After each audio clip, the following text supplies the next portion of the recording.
The Pacific naman po tayo ngayon at ito po siya, oh. Hindi naman po ano ba tawag dito, steel book ang tawag dito, steel case po yata ang tawag dito. Iyan po siya, oh. At nakaseal pa po siya. At ito po ay galing po kay Ma'am Hana. Ma'am Hana, thank you rito. Yan pong Band of Brothers, naipakita ko na po yan, parang 2-3 years ago pa po yata. Hindi na po yan natin ipapakita. Ito na po yung The Pacific.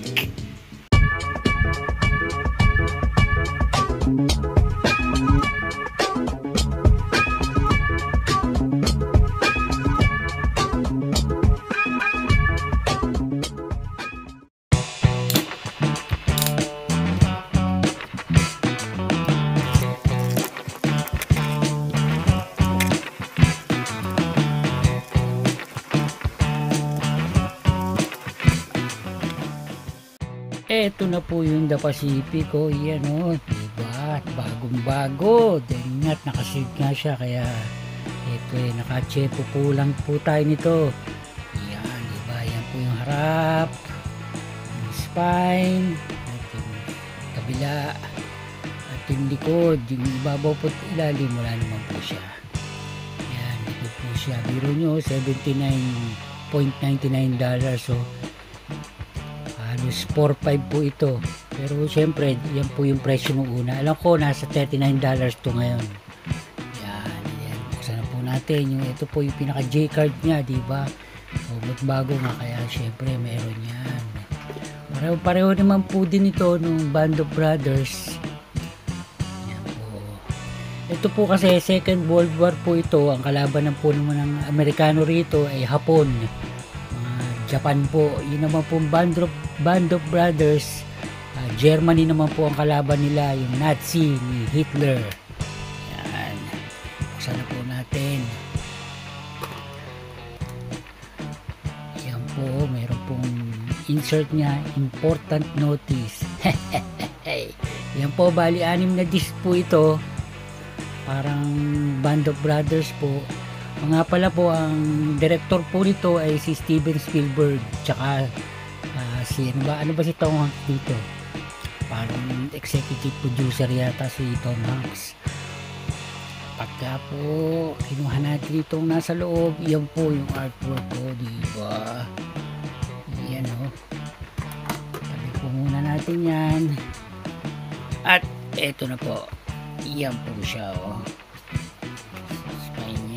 Ito po yung likod, at marami pong fold to, dahil 6 na disc nga po. Yan, oh, yan yung unang artwork na makikita nyo. Unahin na po natin itong kabilang side. Yan po siya, wait po, yan, oh. Tapos yung pinaka artwork po nito doon sa likod ng disc, isang diretso po yan. Kaya lang hindi ko na po maipapakita dahil mahaba po ito. Ito po yung first disc, yung second, tapos yung third disc.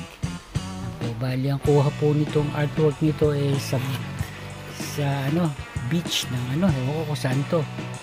Ayan, ito po yung fourth disc, yung fifth, tsaka yung huli, yung sixth, din po siya.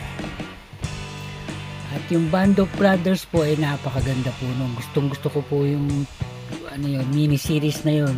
Ito, syempre ganun din po ito, sana para gusto ko na po mapanood, pagka papanoorin na po natin agad ito. Yan, diba?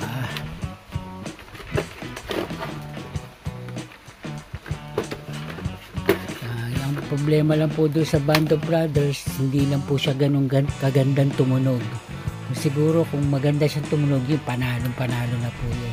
At saka wala pa pong 4K nito, itong The Pacific, tsaka po yung Band of Brothers. Sana magkaroon din. Pagka nagkaroon, i-upgrade po natin sigurado to. Yan, diba?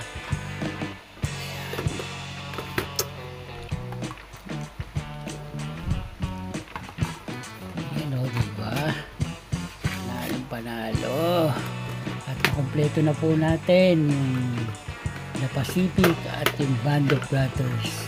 Yung Band of Brothers ko nga pala, siguro pagka nakakita ko ng kasing mura nitong The Pacific na to, baka kumuha pa ulit ako, kasi yung Band of Brothers hindi kasing mint nito eh. Yung po kasi Band of Brothers marami pong tama yun. Medyo maraming yung yung pinaka steel case niya. Yan po, yun may napapansin nyo, yun o, diba? O ayan, kompleto na po natin The Pacific tsaka yung Band of Brothers. Nauna to, ito po yung pangalawa. Kaya mga ka-HT, hanggang dito na lang po hanggang sa susunod na video. Thank you!